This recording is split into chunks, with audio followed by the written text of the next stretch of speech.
I'm making this video for the overseas Kim Tae-ri stans who just can't get enough of her because of the language barrier.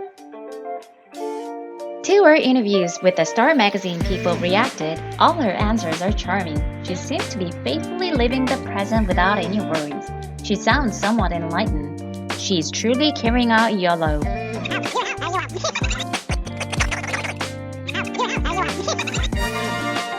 There's only one reason why Kim Tae-ri tried out for the audition of the movie The Handmaiden, despite this.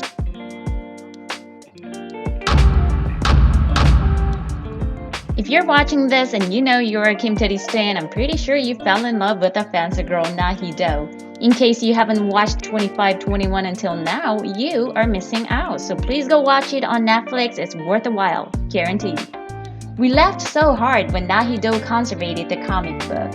We even synced with the character and held our breath watching the snowy kiss in the dark alley. Things she did as Na Hee-do are etched in our mind as if they are our own memories. How could an actress in her mid-30s play an 18-year-old immature high school girl so naturally? Maybe Kim Tae-ri is really similar to Na Hee-do character she played? That brings me to the question, how is Kim Tae-ri in her real personality? What would she be like if you happen to come across her and even get to speak with her? So, I did my homework. I've searched comments, interviews, and online tidbits about her, from the industry insiders to random people who share their stories like fan encounter episodes online. If you have any video requests on your favorite Korean celebrity, please leave your comment below and make sure you subscribe to this channel. I said in my previous video, many of her fans who watched her vlog and chat with her online said she's like a weird literature teacher almost every school has. What exactly does that mean? Let's first find out what the drama and movie crew say about her. This is from the interview with Park Chan-wook, the director of the movie The Handmaiden. According to Park Chan-wook, a huge number of actresses auditioned for the Sookie role in the movie The Handmaiden. Few of the candidates made it through the first, second, and third rounds, but in the end, they were all eliminated. It's because he already had a clear image of Sookie in his mind but only couldn't find the one that can animate the character and bring her out onto the screen. When the casting crew, including the director himself and the writer, were in the middle of frustration from the repeated setbacks, Kim Tae-ri stepped into the audition room as the 1,503rd Sookie candidate. Kim Tae-ri came in without any prior information other than that it was directed by Park Chan-wook and based on the novel Fingersmith. There's only one reason why Kim Tae-ri tried out for the audition despite this. It was a trust in Park Chan-wook as a great director. Just as she proves her excellent ability to choose a director, he won the Best Director's Award at the Cannes Film Festival 2022. Right after Kim Tae-ri's audition, he quickly announced to the staff over the phone that he had finally found Sookie. He said that he had no hesitation in casting Kim Tae-ri. When she first showed up at the audition, her uniquely beautiful face was the first thing that caught his attention, and from the way she talks, he said he could perceive high self-esteem and a positive mindset. For a nameless rookie actress, she wasn't nervous or flattering at all.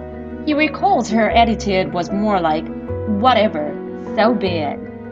Her such straightforward but not impertinent attitude reminded him of Sookie.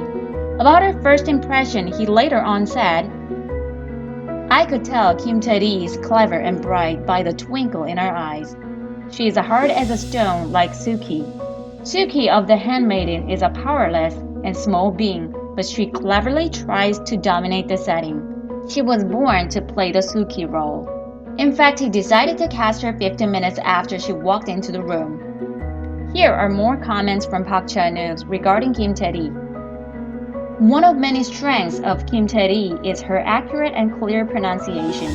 Even in the whining scene, she has an accurate and clear-cut diction, so she doesn't need any additional guidance or retakes. When I point out the unsatisfying part in her acting, she makes no excuses. Instead, she goes, "I am aware, but it doesn't work as I intend. Sorry." And she clenches her fists. There was a scene she had a fierce argument with the male lead role Ha Jung-woo. The camera was casted on Ha Jung-woo up close on his face. She only showed the back of her shoulder in the screen. In such conditions, actors normally act their part just looking at the shoulder or chin of the opposite actor to ease tension and focus more on their lines.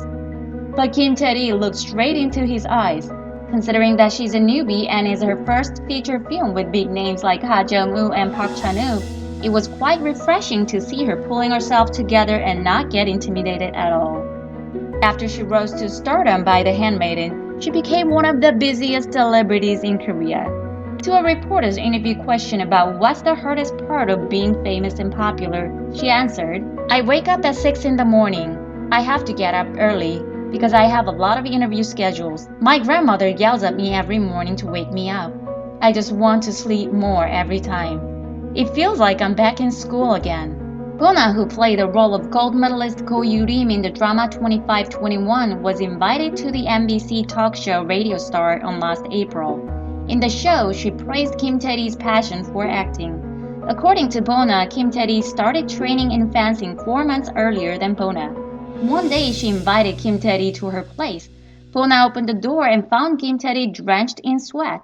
Like Na-hee-do in the drama, she ran with sandbags on her body to Bona's place, which was about a 30-minute distance by car. Bona says she was amazed to witness her professionalism and passion, which makes her immersed into the character she plays even when the camera is off. What do her fans who actually met her at a fan concert say about her? Let's find out how she interacts with her fans. These are episodes from the autograph session at the fan concert. Let me translate this.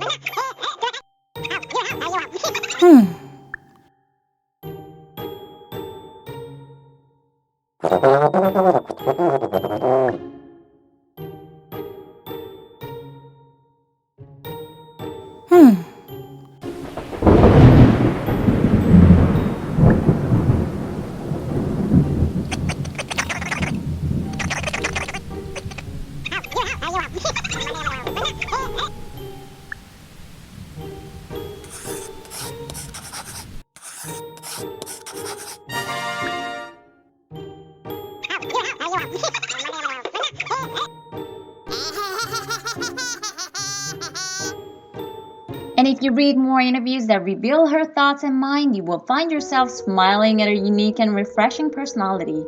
After Mr. Sunshine hit the jackpot, she suddenly became a big star. It was quite obvious her agency will pack her days up with endless schedules. An ordinary person would bask in the glory of sudden popularity and try to gain as much media exposure as possible. Because it's very normal to strike while the iron is hot. But Kim Tae-ri did not care about it much and instead she chose to study. So she went to England to study abroad for 6 months, teaching all the calls for interviews and commercial contracts, and stayed out of the limelight for a while. Some may wonder if she ever worries about losing her current status as a big star, as fame and popularity can easily vanish like a desert mirage. To this question, she answered, "For now, I'm living the life of a celebrity, but if I grow to dislike it, I will simply choose another job. I'm not good at everything, but one thing I am really confident about myself is that I will find my place in any group or society and live very well in it. So far, I don't regret anything in my life. If I don't make much money, then I will live with less money. I will just live my life doing what I want to do within the conditions given to me." And when she was asked what kind of role she would like to play next, she answered, "I never thought about that. I never will." Her interview became quite a topic on the net for being blunt and honest, straight out from her heart, with no frills attached. To her interviews, people reacted. All her answers are charming. She seems to be faithfully living the present without any worries. She sounds somewhat enlightened. She's truly carrying out YOLO. Kim Tae-ri once recited a poem she wrote herself at the wedding of her manager, whom she had been with since before the movie The Handmaiden. This congratulatory poem shows how much she reads and contemplates. I will end this video with this congratulatory speech she wrote. I will try to translate it so that our intentions do not fade as much as possible. 1,000 years behind and 1,000 years ahead. The moment when the past and the future meet. We stand at the center of eternity called the present. Imagine your world slightly expanded, countless stars floating in the sky. Invisible spaces yet exist in darkness. Under the infinite universe, I think about you and your destined half. In our finite life allowed only once, you found me, I found you. Our universe again expands. We live swirling around chances. Chance of finding each other through countless coincidences after making hundreds and thousands of choices. I salute this miraculous moment of serendipity. Stimulate and compose each other's lives ceaselessly. May you be filled with joy. May your restless mind sleep soundly without a dream by my side. With a humble but loving heart, I wish you a happy life. Sincerely with all my heart. To her poem, people reacted. Her poem is sweeter than the love letters. Every single lines are dazzling. It's beyond words. I'm about to cry, it's beautiful. How can she be that gorgeous inside out? She's so deep in her thoughts and mind. She's just like Lady Go-ae Shin from the Netflix drama Mr. Sunshine. Thank you for watching. If you have any video requests on your favorite Korean celebrity, please leave your comment below and make sure you subscribe to this channel. Bye! 다음에 또 만나요. 안녕히 계세요.